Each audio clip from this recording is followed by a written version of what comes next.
lana la haula wala quwwata illa billah. Puji syukur kepada Allah Subhanahu wa taala. Malam ini tentu atas izin perkenan Allah Subhanahu wa taala kita bersama-sama bisa menghadiri majelis taklim rutinitas di setiap malam Kamis, dan kebetulan pada Kamis malam ini saya berada di Bangka, maka sebagaimana biasanya ikut nimbrung untuk sekedar melengkapi majelis yang dilaksanakan pada malam hari ini. Bahasan kita masih berada pada Fiqhus Shalah dari kitab Al-Fawaidul Mukhtarah li Saliki Thariqil Akhirah. Saya akan membaca makalah yang ke-9.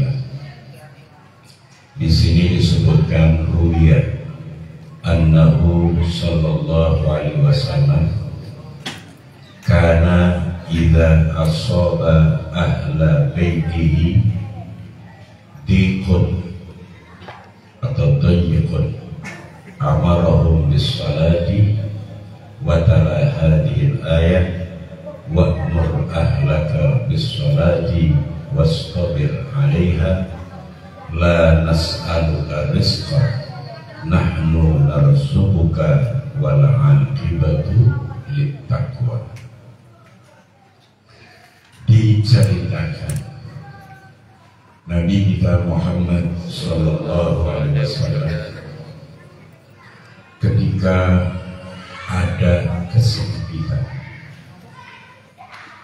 yang melanda keluarganya,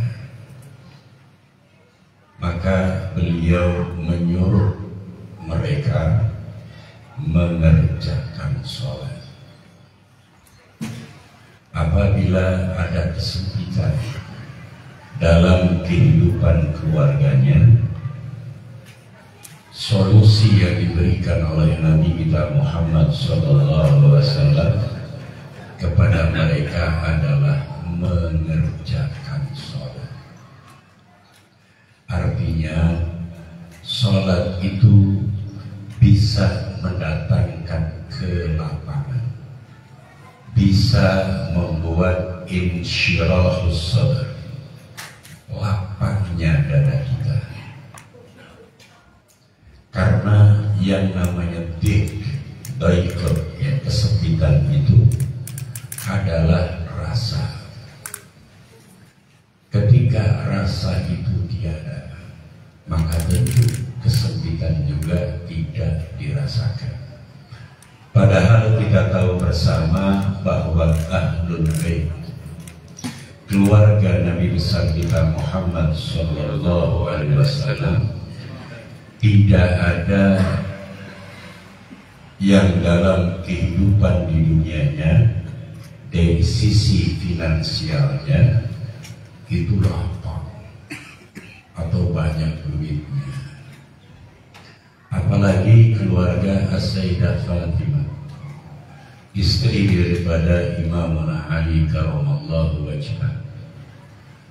Mereka itu selalu dalam kehidupan yang ya sekedar bisa makan saja. Mereka tidak pernah menumpuk harta. Bahkan kesannya mereka itu perutnya nggak pernah kenyang. Kadang sehari makan, kadang tidak.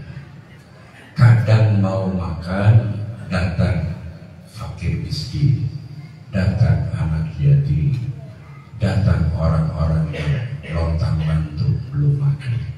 Maka makanan yang mereka telah siapkan untuk keluarganya, anaknya, istrinya, suaminya, terpaksa diberikan kepada mereka. Itu Allah ceritakan dalam satu ayat, wa yut'imuna ta'ama ala hubbihi miskinan wa yatiman wa asira innama nut'imukum liwajhi la nuridu minkum jazaan wala syukur. Allah mengatakan wa yut'imuna ata bisighatil mudhari listimrari tajaddud. Allah mengatakan wa yut'imun itu fi'il mudhari. Fi'il mudhari itu digunakan untuk menunjukkan sesuatu yang berkesinambungan, yang rutin, yang terus menerus, bukan fujatan atau fajatan, bukan spontanitas. Mereka itu ketika sehari dua hari baru mau makan, makanannya cuma itu. Ja'al miskin, datang orang miskin, ketok pintunya. Ya ahla baiti Rasulillah, at'imuni syai'an lillah, li'ajlillah. Wahai keluarga Nabi, beri aku makanan karena Allah.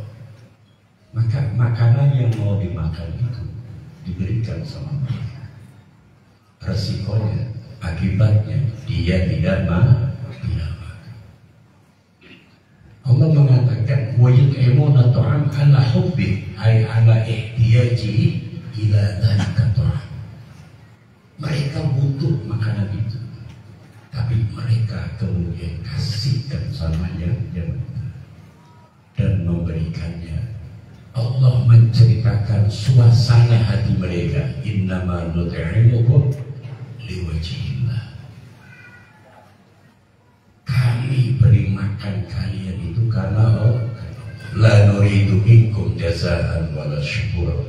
Kami tidak berharap balasan, bahkan ucapan terima kasih. Artinya apa? Mereka dalam kesempitan, mereka dalam ketidakcukupan. Dan diceritakan kalau As-Sayyidah Fatimah, putra putrinya, kemudian suaminya sehari belum makan, Rasul sudah 2 hari. Kalau As-Sayyidah Fatimah 2 hari belum makan, Rasul sudah 3 hari. Tapi mereka tidak kemudian merasakan bahwa kehidupannya itu dalam hempitan ekonomi yang luar biasa. Kenapa? Karena selalu diingatkan oleh Nabi Muhammad SAW.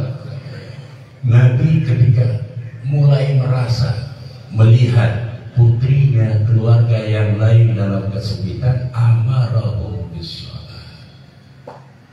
Bahkan pernah ketika Nabi banyak ghanimah, mendapatkan ghanimah dari satu peperangan, Imam Ali mau minta sama mertuanya malu, nyuruh istrinya, bapakmu dapat ghanimah banyak, cobalah kau minta sesuatu untuk bisa membantu kehidupanmu di rumah ini. Si istri mau aja dipegang suami, datang menghadap Nabi, lalu mengutarakan apa kedatangannya. Kata Nabi, ada yang lebih bagus daripada yang kau minta. Apa? Habis sholat mau tidur, membaca tasbih, membaca hamdalah, membaca takbir 33 kali, 99 kali. Tasbih, tahmid, takbir yang kita baca akibat shalawatul khams. Itu lebih baik kata Nabi daripada yang kau minta. Si putri menerimanya, pulang ke rumah, ditanya oleh suaminya, apa yang kau dapat dari ayahmu? Maka diceritakan, dan sang suami pun menerimanya. Bukan kemudian komplain, yang kau minta itu sesuatu yang bisa membantu kehidupanmu di rumah ini, karena semuanya itu ditekel sendiri oleh As-Sayyidah Fatimah. Tapi suaminya malah kemudian juga menerima dan mengakui bahwa apa yang diminta oleh istrinya ternyata yang diberikan oleh ayahnya lebih baik.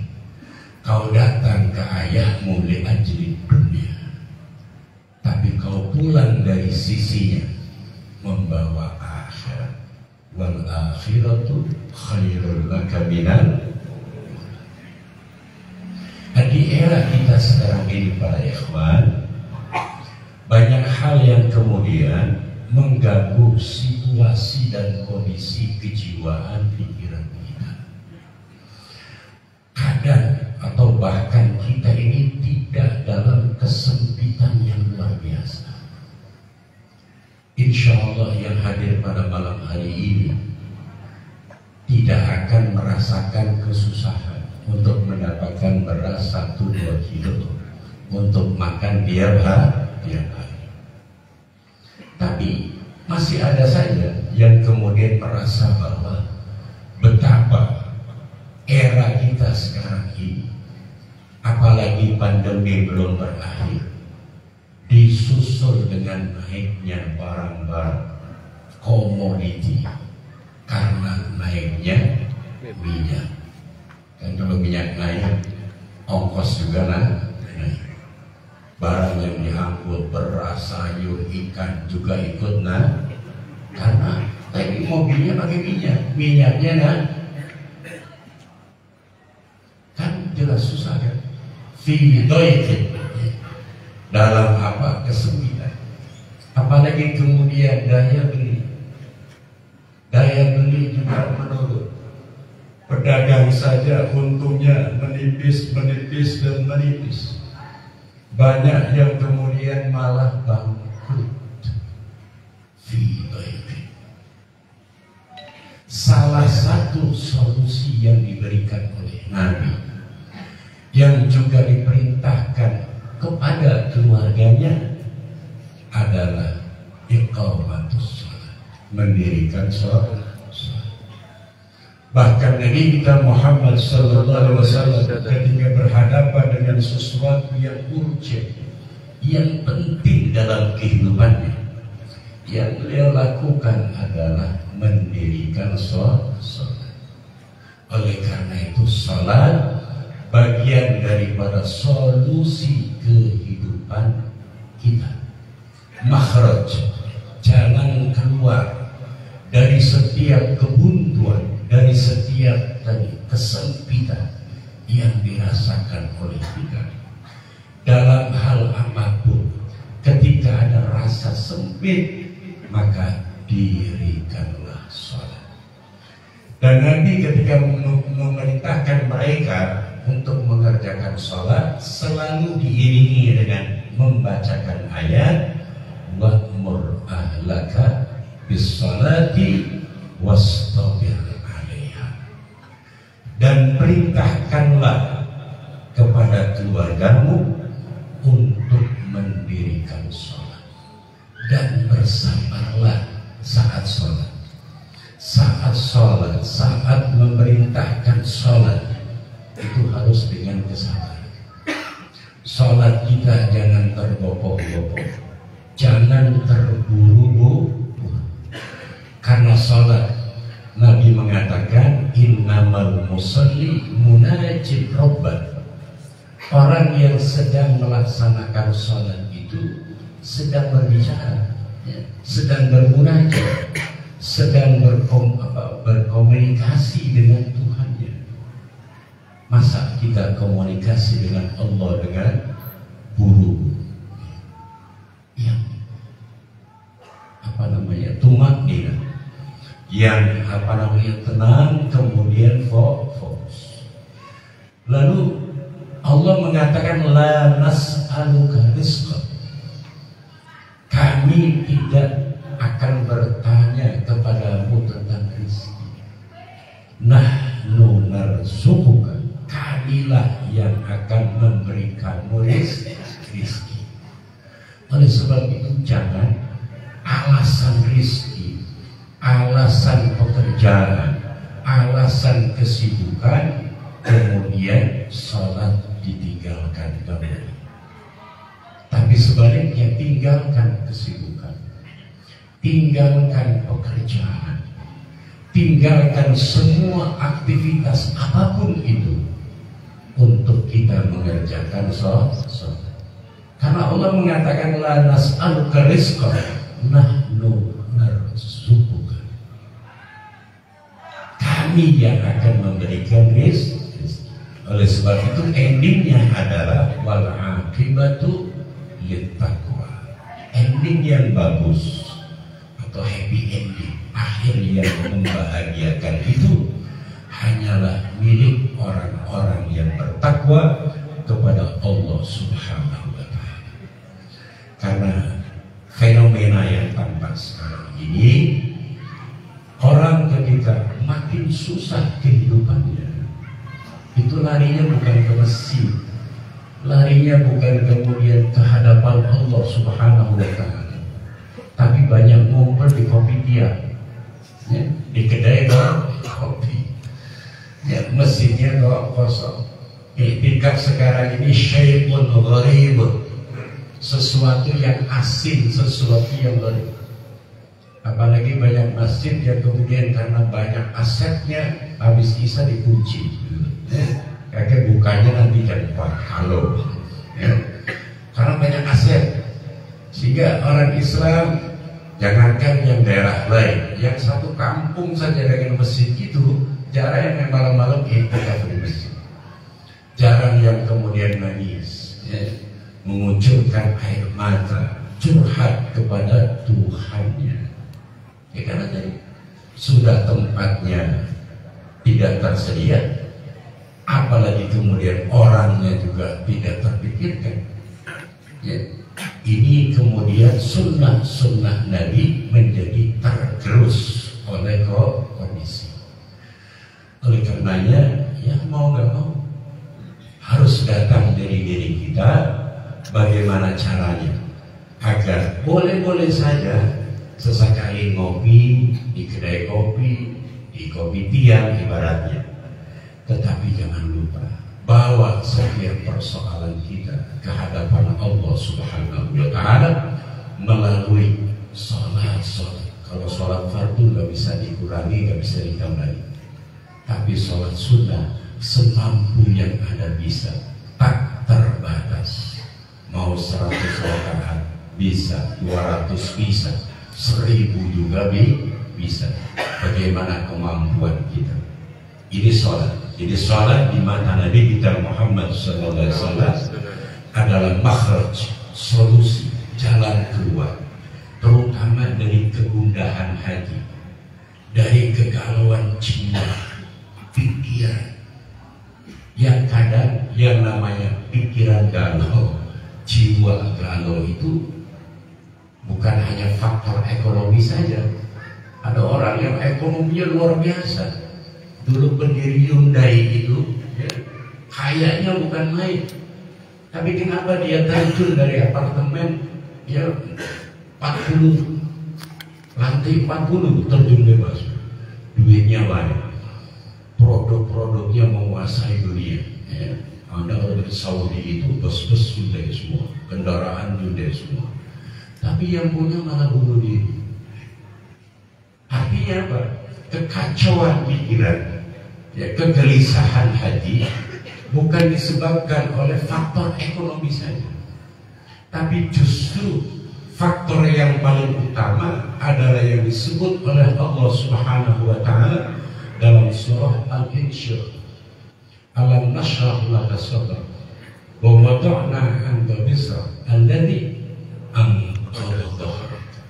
Wizrak, kesalahan, kekeliruan, baik itu dalam pemikiran, perkataan maupun perbuatan, itu yang kata Allah membebani punggung-punggung.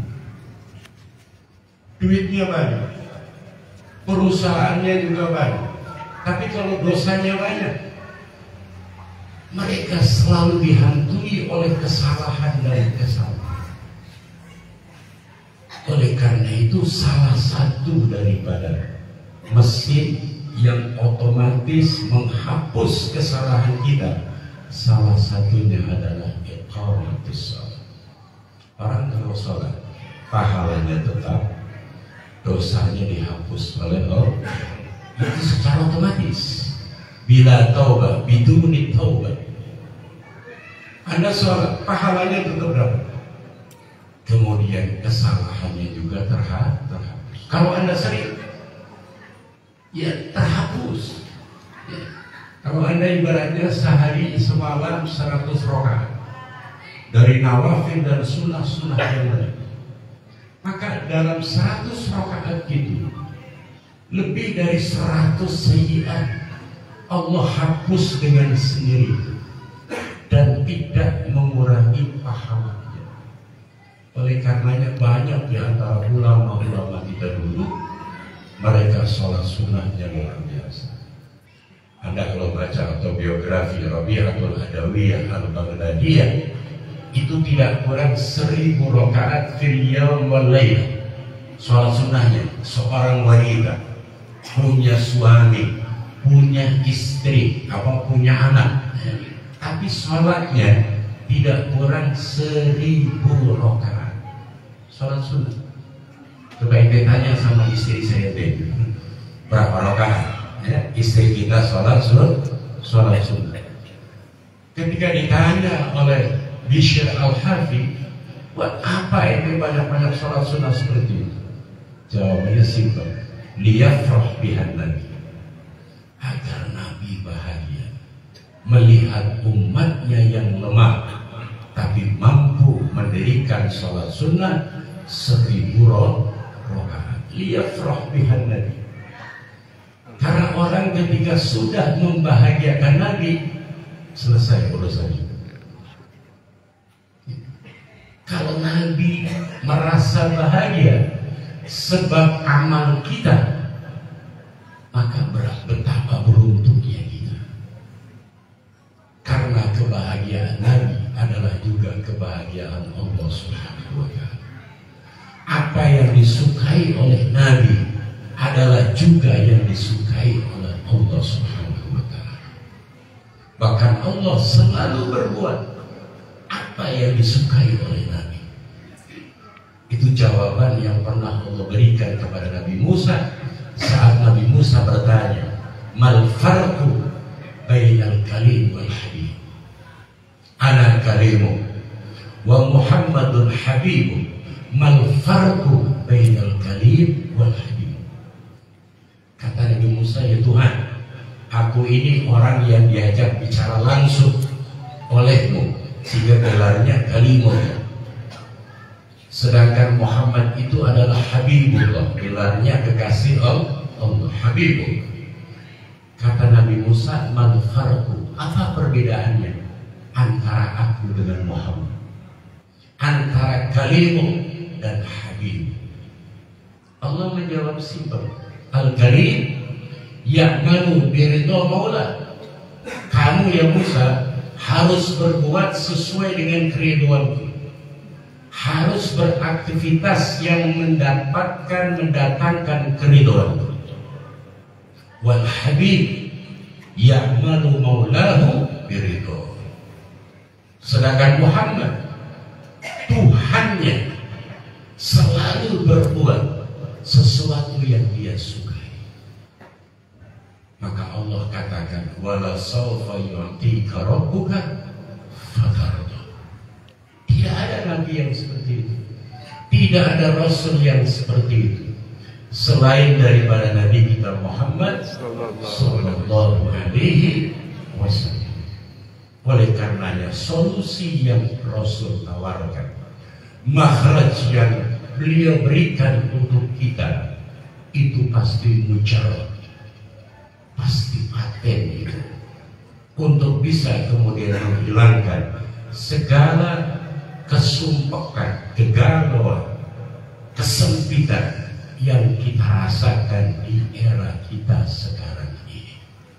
Oleh karena itu, dalam kondisi seperti apapun, jangan tinggalkan Allah, jangan jauh dari Allah, jangan lari dari Allah Subhanahu wa Ta'ala. Mau kita hidup dengan fasilitas yang serba lengkap, apalagi jika kemudian minim fasilitas di hidup.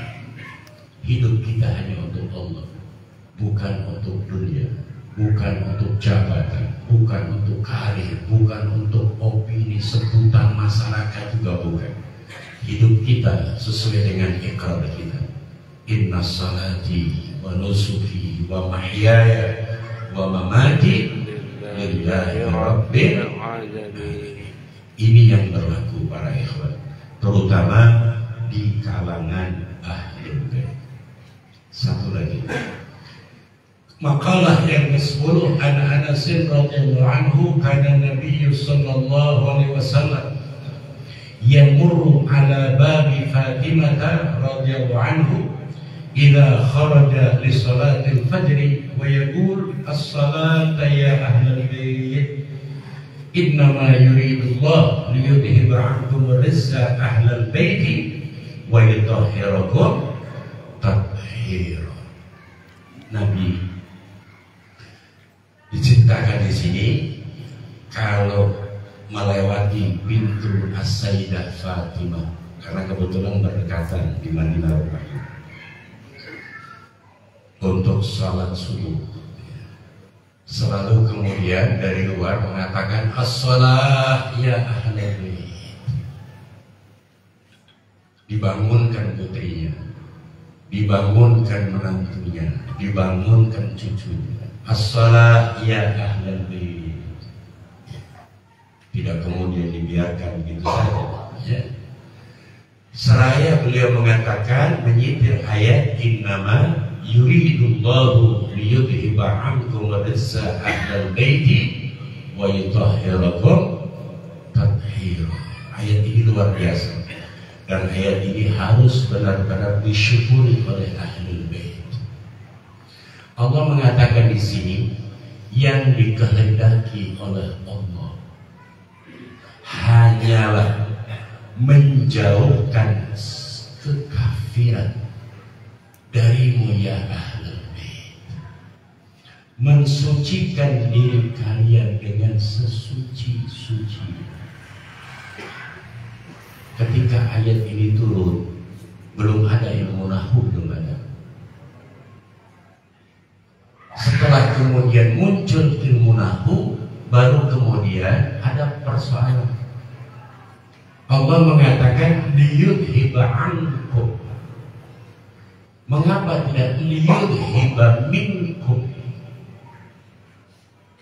Ankum, an juga harfu jar, minkum juga harfu jar, tapi maknanya berbeda. Minkum itu litakrib, sedangkan an itu litadrib. Saya ambil tisu ini, akhadtuhu, karena ini dekat dan sudah ada di sini.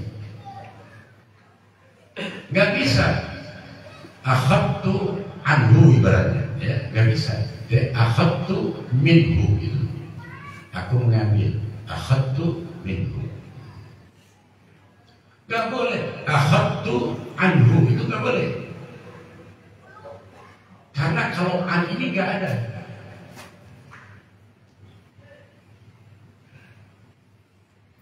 Jadi Allah menyatakan bahwa ahlul bait itu tidak punya potensi kesyirikan, tidak punya potensi kekafiran.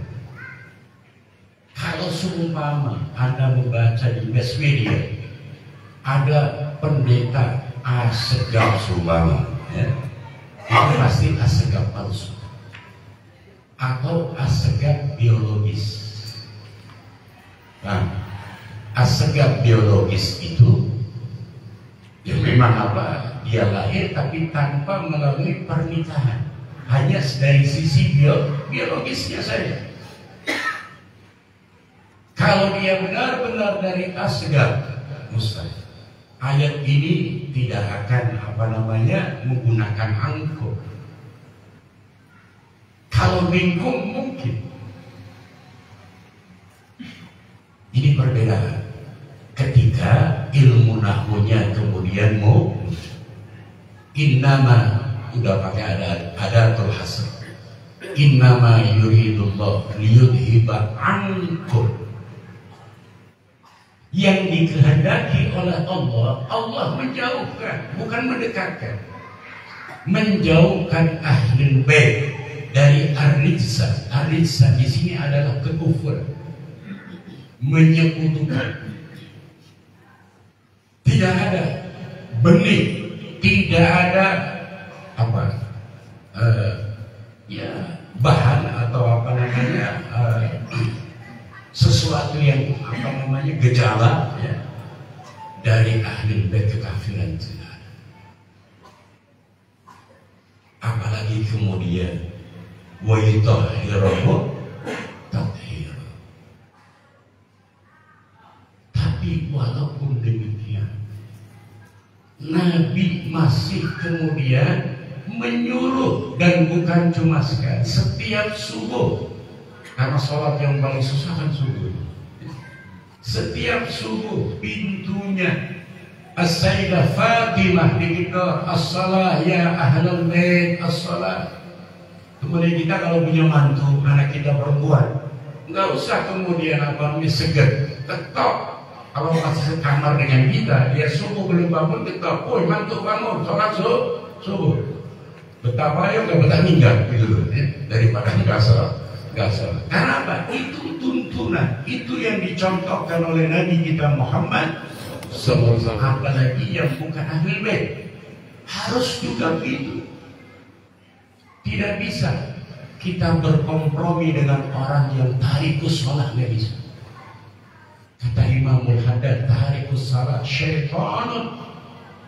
Yang meninggalkan sholat itu syaitan, orang yang jauh dari rahmat Allah Subhanahu wa ta'ala, dan hidupnya akan selalu sempit. Walaupun kata orang rumahnya besar, fasilitas hidupnya ada komplit semua, tapi jiwanya itu yang sempit, pikirannya itu yang sempit. Oleh karena itu sekali lagi jaga sholat kita, karena salah satu daripada sholat, fadilah sholat adalah insyirah, membuat kelapangan terutama pikiran dan juga jiwa kita sekali. Semoga ini memanfaati kita bersama. Assalamualaikum warahmatullahi wabarakatuh. Bismillah.